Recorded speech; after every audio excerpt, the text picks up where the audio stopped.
You are Black in the Green Room with me, your host, Keith Underwood.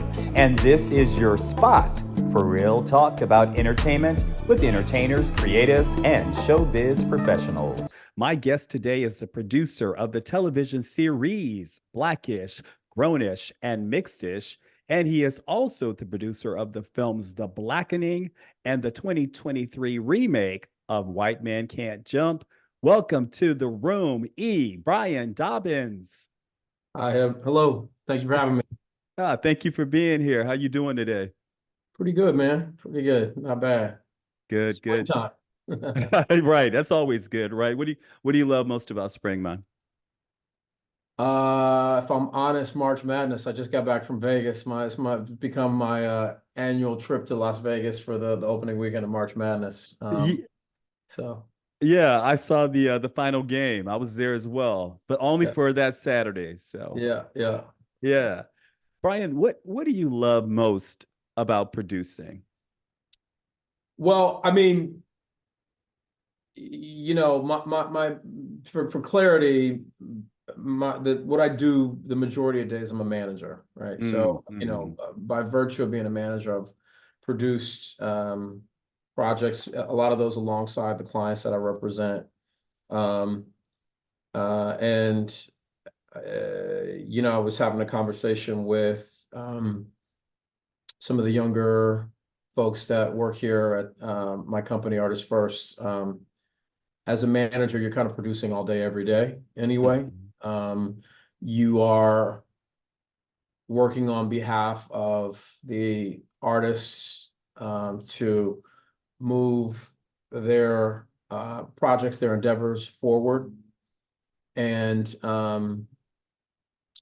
in some capacity, you're producing those projects, right? You're making sure those elements Right. together and seeing them from seed to sale, from the idea through the execution and the delivery of that project. I think that there's something satisfying about um, taking something that is a dream or a notion and making that thing a reality. And that has many applications. It's not just looking at it from the standpoint of a film or a television show. I mean, people produce things in a lot of different fields, but I like accomplishing things. So if I were to boil it down, it would be that. Yeah. And I think the act of producing is getting anything done, anything accomplished. You've got to fend off problems, right? You have to be a problem solver. Yeah. And so I like the puzzle of solving problems. Yeah. What can be the most difficult part of that process when you're working as a manager, moving your client's project, forward? Um, Time, the time that is exacted on any endeavor. Um, again, I like to draw examples, but uh, if you're if you're remodeling your bathroom, right, you're producing something, right? And Absolutely. things don't go according to plan, right? People don't move at the pace you want them to move at. And so, when you apply it to what I do day to day, a lot of times I'm in a hurry to get something done, but things take their own time. The projects that I've been involved with them, some of them have picked up momentum very quickly and then stalled, Yeah. or they've moved very, slow at the outset, and then you find yourself trying to keep up with a lot of decisions that need to be made along the way, and you want to make them well. So, um, our business is a lot of waiting. It's not the record business. It's not going into um, a studio and making an album, over a course of a couple of months. It takes a lot of time to get a TV show or a film made. And uh, you can go through many incarnations of that project.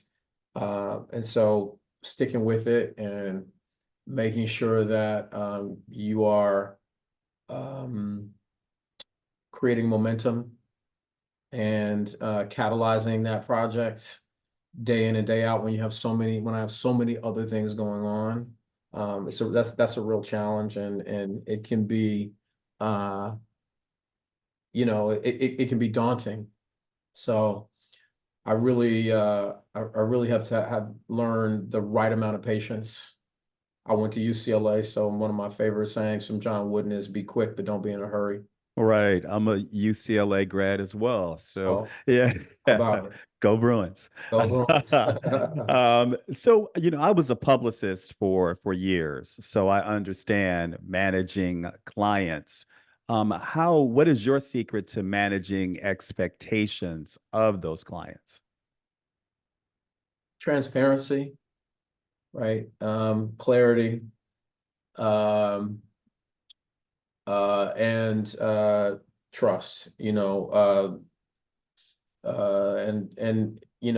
you with trust, you can, you build integrity with the client, right? Like, so if you do what you say you're going to do, and don't overhype anybody, Mm, don't sell them a dream, and but also, um, have a plan and execute on that plan. You build the trust with the client, right? The artists that you work with, because they know that um, you stand on what you say you're going to stand on, right? And so I was raised, um, to live up to my word. mm. And so those are things, those principles I carry with me every day as a manager, is I try to be really honest and straightforward, um, and clear about, the task at hand.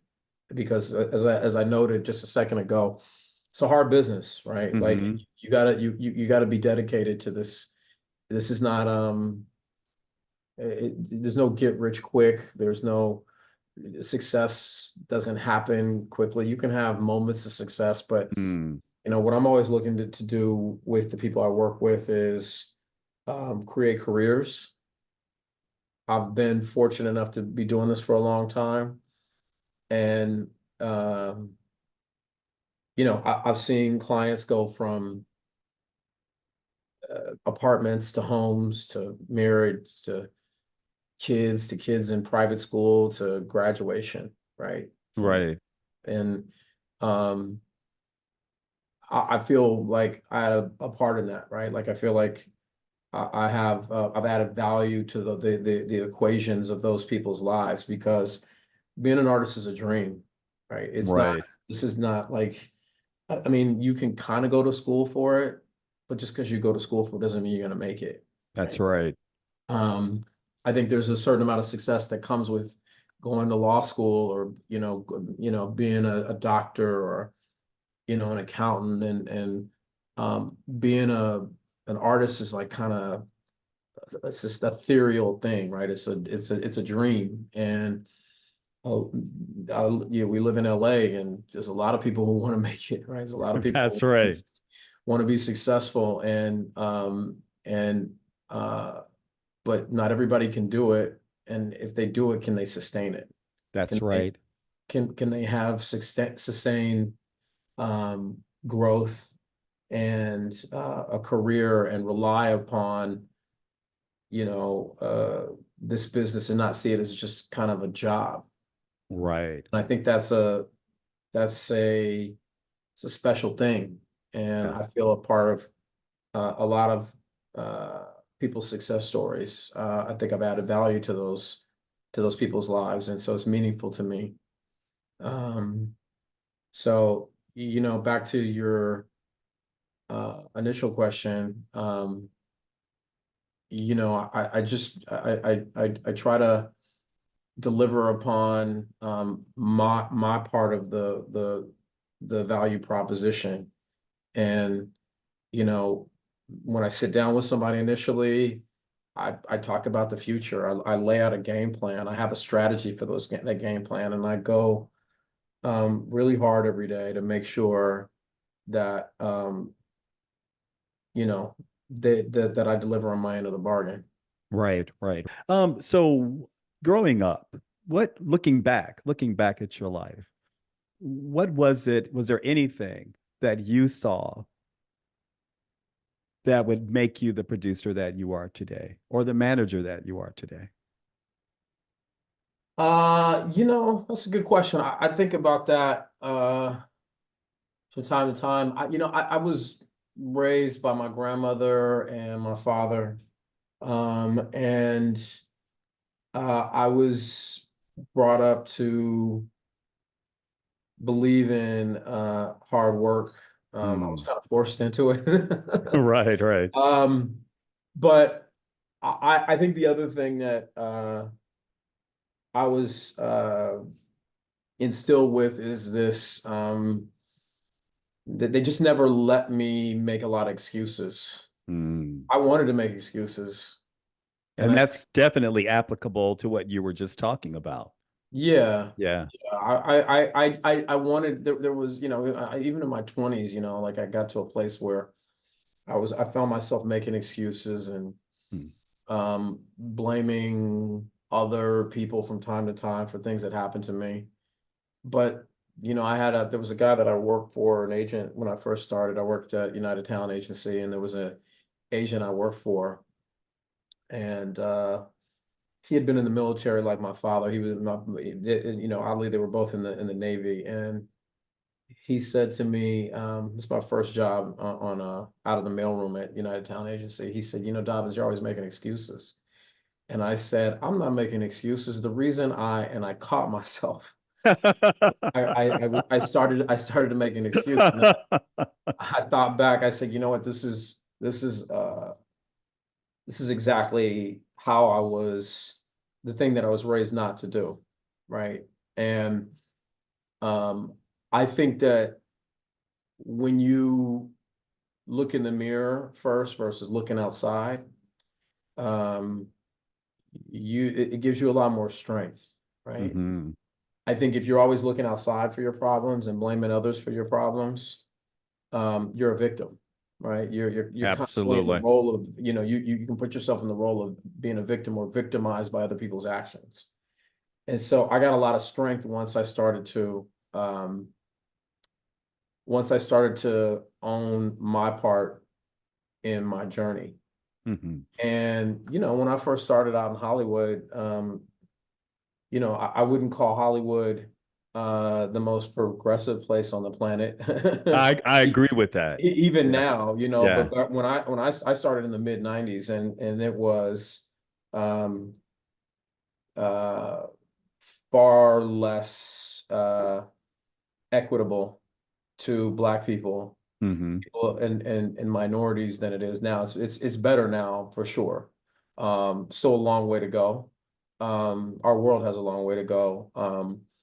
But I look back on my time then and what I went through, and I think if I hadn't have been built with a certain, if I hadn't been tested by my family, you know, growing up and pushed and pressurized coming up, I think that I would have folded. Hmm. I think I would have given up and maybe tried to do something else, or just um, felt like it wasn't for me. Yeah, that foundation that your family put into you, that they instilled to you, it stayed with you. Yeah, Yeah. yeah. I mean, I'm very grateful for the person that that I am today, and how I was, as I said, tested coming up. The other thing is like I just wasn't allowed to quit. Hmm. I remember my father made me play baseball coming up, and I was like, I wanted to quit so bad. I hated baseball, and I love basketball. I was an athlete. I love basketball coming up, and my father made me play baseball, and I wanted to quit. He just wouldn't let me quit, and I was so mad at him.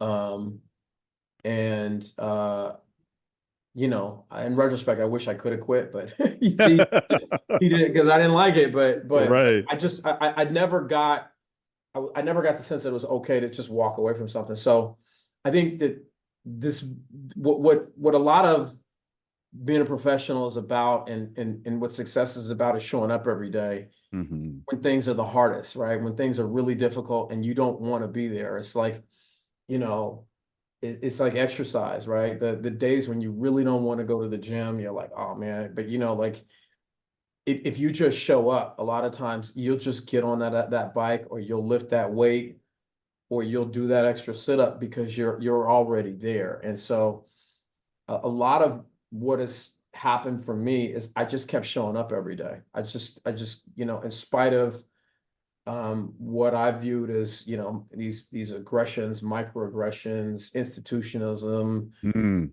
racism, whatever it is. I mean, look, this world is not fair. It is right. not, right? Like, and we shouldn't, as Black people, we shouldn't have the expectation that it's going to be fair. We have to create our own safety, right? We have to be responsible and stewards for our own well-being. And if we meet people along the way that are kind and open-minded and fair and collaborators, or allies, so be it. But I think that a lot of what has happened for me, and again, I've had great people, Black, white, Asian, like along the way, be really helpful to my journey. But a lot of the things that have got me to where I'm at is because I didn't feel sorry for myself when those things were coming up or were coming in front of me. I just kind of put my head down and I kept working, and I stopped having expectations that other people should be doing things for me. Yeah. Brian, what are some ways that creatives can empower themselves with how their content comes to life? Well, it's going to seem, kind of elementary. I actually just had a conversation with actually a friend of mine. I went to UCLA with, her son, who's an actor, and this was just last week. He wanted to, he's an actor, and he wanted to direct. And he said, "What should I do?" I said, "Well, you should just pick up a phone and you should go direct." And I said, "This is going to seem like real fundamental and kind of like, you know, uh, really basic advice that you can get from anywhere. But I don't know that people actually tell you, just take the first step. Mm-hmm. Don't rely on having a manager, somebody like me, or an agent to help you with that endeavor, right? You just need to do it." And here's the best news for artists these days. You don't need a lot of help. Mm-hmm. You don't need a lot of money. You what you need is a community, right? You should, film and TV is a application that requires a village and a lot of collaboration. That's right. So you do need somebody to hold a boom mic, for instance, right? You do need if you're a director, you do need an actor, right? Or maybe you don't, maybe you act in it, but you need to be working alongside of people in a group. But you should just do it, right? And people go, "Well, how do I get a manager and how to agent?" I'm like, I don't know. I frankly don't know how people. That's a soft sell, Brian. What's that? That's a soft sell. They're coming at you. How do I get a Well, manager? but my point is like, when I say that, is like, talented people show up. Yes. I don't go into people's homes and say, "Hey, are you talented? Can you do this monologue for me?" Right. They show up here, right? Mm-hmm. So you get a lot more by being engaged and active, right? Because when you're in motion, people can see you, but when you're static, right? You're just static, right? Yes. You're just like everybody else. And the kind of people that I'm interested in are people who are like, no, I don't wake people up and say, go work on your craft, right? Mm-hmm. I work with people who are energized just like I am. That's right. My client base and the most successful people that I work with are people who are essentially, they're entrepreneurs. They probably could be successful in some other endeavor. They happen to be really good artists, and they're hustlers, man, right? Like they are people who are, artists. I read Russell Simmons' book Super Rich many years ago, and what he talked about as an artist is someone who is it has to be an artist, right? They're not waiting for anybody to tell them go be an artist, right? Well, I'll Right. put you in front of this person. They're going to go put on a play. They're going to sit on a sidewalk. They're going to pick up a guitar. They are going to put on a show because it's in them. That's right. So embrace that part of you and take the first step and then take the next step and then take the next one. And then that's when I show up. Right. Yeah. Brian, tell me briefly, how did the tie-in between being a manager and being a producer and how that works? Well, I mean, it's back to what we talked about at the opening, which is as a manager, I'm kind of putting projects together all day, every day anyway, right? Like I'm constantly trying to figure out how to put pieces together. And sometimes I'm producing those projects and sometimes I'm not. Right. In my day-to-day, most projects I'm not producing. There are projects that I've been asked to come on board as with my clients to produce. There are projects that I have taken on a role as a producer without my clients, but I'm constantly trying to figure out how to create momentum. We talked about stories last year. I have a really important client of mine that has had one of our projects set up over at Sony. And the project was stalled.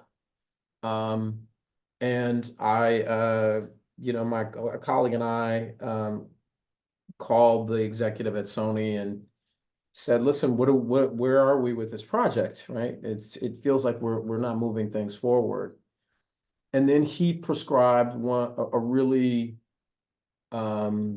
useless set of actions for this project. He wanted us to chase a director, I'm not going to say the name, but he wanted us to go chase a actor and a director that would never engage in this project, not because it wasn't any good. It made no sense for them. They were just big names that he could think of. And it almost felt to me like he was trying to get us off the call, but it wasn't quite that, right? Right. I had to dig a little bit deeper. What I learned, or what I was able to glean from this conversation, was that this person was not really conscious of the fact that we're here. He and I and my artists are here to get things made. That is my job. At the end of the day, I am here to put my artists into movies and television shows and create businesses around them and create motion so that they are headed north with their careers, right? And that they are, again, sustainable, building legacy, being compensated. Yes. For their endeavors. I'm headed north all day, every day. And so if you're not doing that every day, you're not a functional part of this business, in my opinion, right? No disrespect. I agree. But you're not fulfilling your purpose in this business. And so that's producing, right? That you are producing something, right? And I try to produce results day in and day out. And again, so the line between manager and producer, there's only lines when we sort of when we get to this place where we say there's a line, right? But if I'm called to be a producer, if I talk to my client and say, hey, let me come on to produce this because I think I can help you push this to the finish line. And a lot of times with clients, because we're close, because I'm there to protect them, I'm their advocate. I'm one of the best people that they can involve to produce their project anyway, because I have their best interests as well as the project's best interest. That's right. Yeah, man. First off, just thank you so much for your candor. I mean, this gives a really deep inside perspective, on the business, and you've been, very honest. So I appreciate that. I'm glad to be. Look, I've been in this business since the mid-90s, and I think that I think that I'd always been looking to demystify some of the dark corners of our business and how you get ahead. And I believe in being real direct and straight. I am not here to play around and, you know, give people the Hollywood shuffle. Right. I'm here to help people, as many people as I can. I'm not here to. I don't think I can help everybody, but I try to share the knowledge that I was given. I also, when I was coming up, I think I was really hesitant to ask people for help or Hmm. advice. Right. Let's help advice, right? I think that people are actually really willing to give you advice, and sometimes help. I thought it was a weakness. Hmm. I actually believed that asking people for help or advice made me come across as weak. Um, and I just remember my grandmother's words, coming up, and she'd say, "Don't go in there asking these people for, don't go in there begging. Don't you go I up there, used to get the same don't, one, don't, don't, man.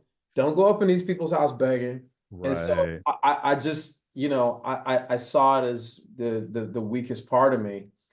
But as I've gotten older and wiser, I realized that asking for help is strong, right? That's where the Mhm. strength is. And I always tell people, if you were drowning and somewhere in like the ocean, would you be too embarrassed to call a lifeguard?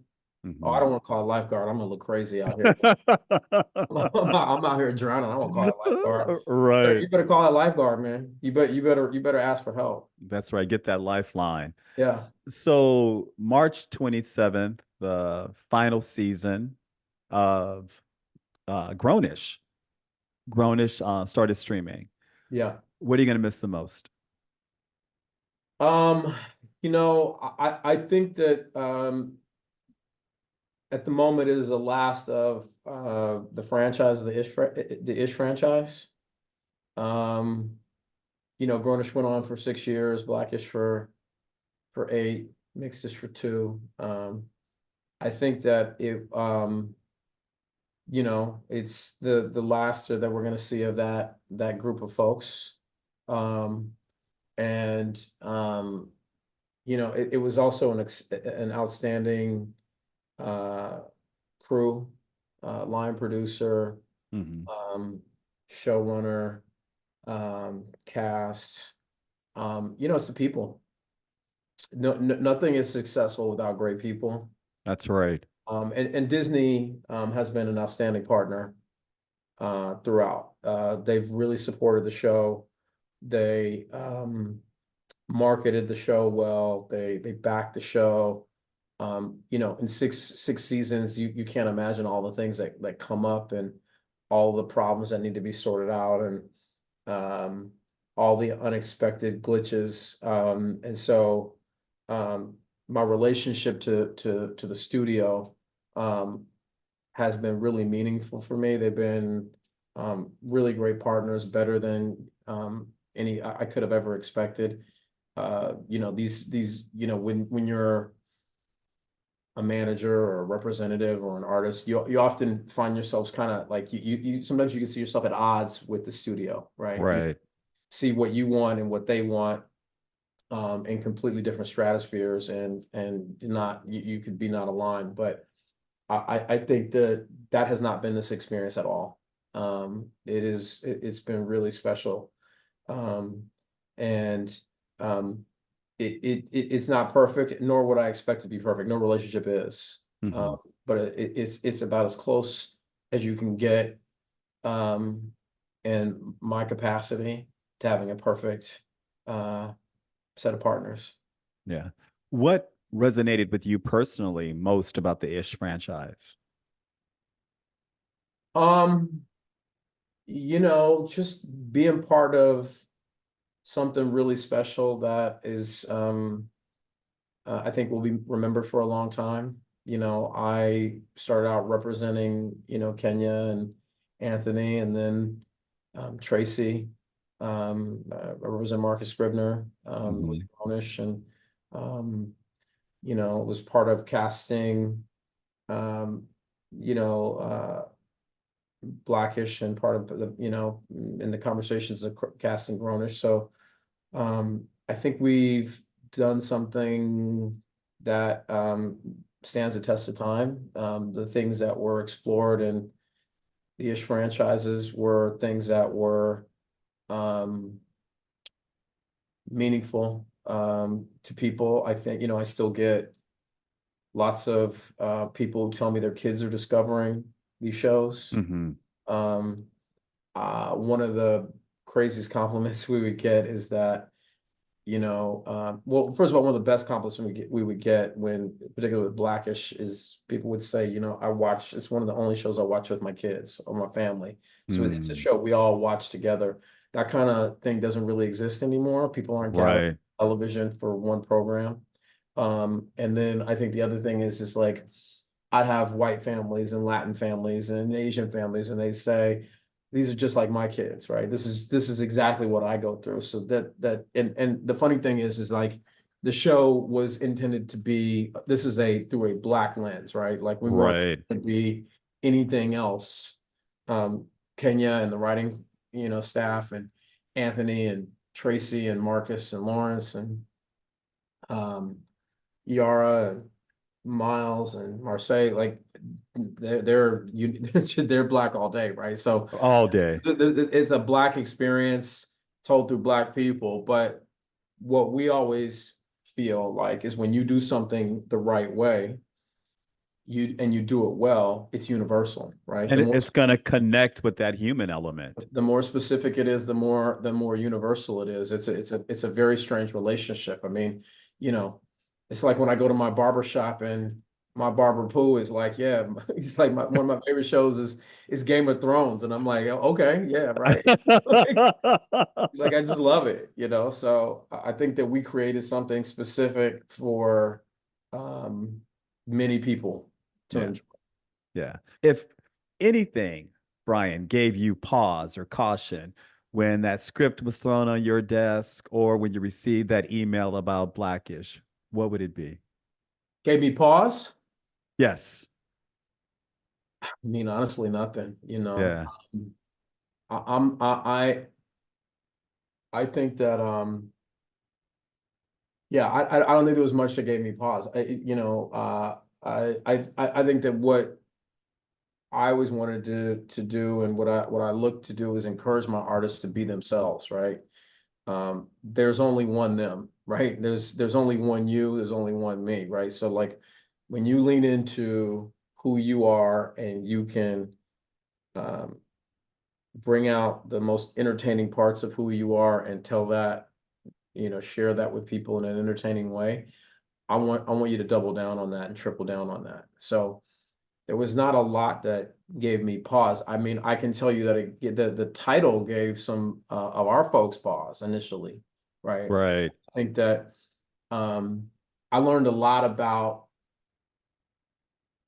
people's perception, right? I learned a lot about my own self, right? I learned a lot not to judge things until I had more information.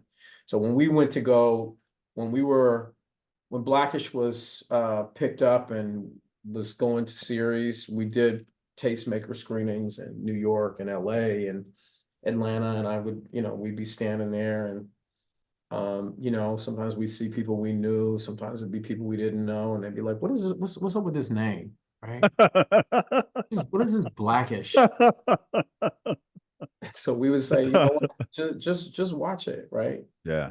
Just watch it, and then let's have a conversation afterwards. And then, people walked out after watching it, and they didn't have that same hang up. They understood what it was. And I think that, I'm not gonna get on a pulpit or anything right here, but I would say, we just live in a world where we're all quick to make snap decisions and not have all the details, right? And so Right. it taught me a lot about my own hangups and my own judgment, right? I'm much, I have my trigger is a lot slower when it comes to making judgments about other people's movements and and how they do things, because you often don't have the full picture, and I think it's disrespectful to us as human beings, and as a Black man who is I really love my community. I Yeah. love being Black. I love how I was raised.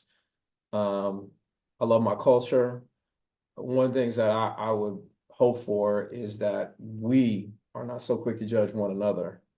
We have enough problems in the world, right? We have enough things that we have to deal with. As soon as I walk in the room, everybody knows I'm Black, right? Right. There's no question. Yes. So I think that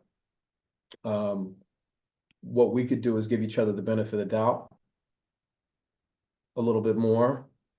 And some of us are not, none of us are beyond reproach. Right. That's Some of right. us really need to be checked. That's right. That's Let right. me say that, but like I think that we should be trying to give each other the benefit of the doubt. That's what I do. Right. Initially, that's where how I'm set up. And then, people may not earn that. They or may not be able to sustain that.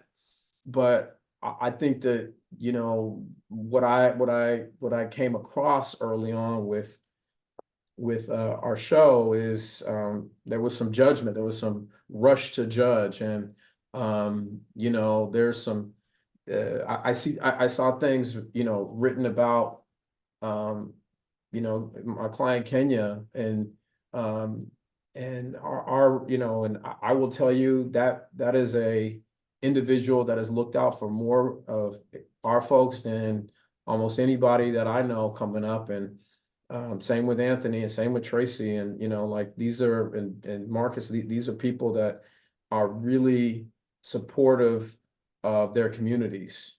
And so when I would hear things like that, it would really, really, really get under my skin, because I'm like, you don't know these people the way that I know them, right? Mhm. And you shouldn't rush to judge them. Give them the benefit of the doubt, right? Be curious before you get angry. Right. So we've got the remake of White Man Can't Jump, and then another one of my favorite new projects, Blackening. What's next for you? Well, we're talking about a follow-up to White Man Can't Jump right now. It's in development. And we're also in development A for series? A series? no, a feature. Okay. Okay. Got Yeah. it. And also a follow-up to the Blackening. I can't wait for that. Yeah, Yeah. thank you. Yeah. Brian, where can everyone find you on social media? They cannot. I'm not out there like that, my man. Right. Yeah. All No, right. Respect. I have a social media account, but please don't follow me. You're not gonna be that entertained. Right. I get it. I usually try to move it around anonymously, like I am. I'm an observer of life. I'm not. I don't participate that much. All So right. Well, in social media, I should say. well, I'm glad that you joined me today. It's been very informational, educational, and like I said earlier, very candid. I appreciate it. Thank you for having me, man. I really appreciate it. Thanks for having me on. Be sure to follow me, Keith Underwood, at Mr. Keith L. Underwood on IG. You can also follow me on FB at Keith L. Underwood. And you gotta follow Black in the Green Room at Black in the Green Room across all platforms. Until next time, this has been Black in the Green Room.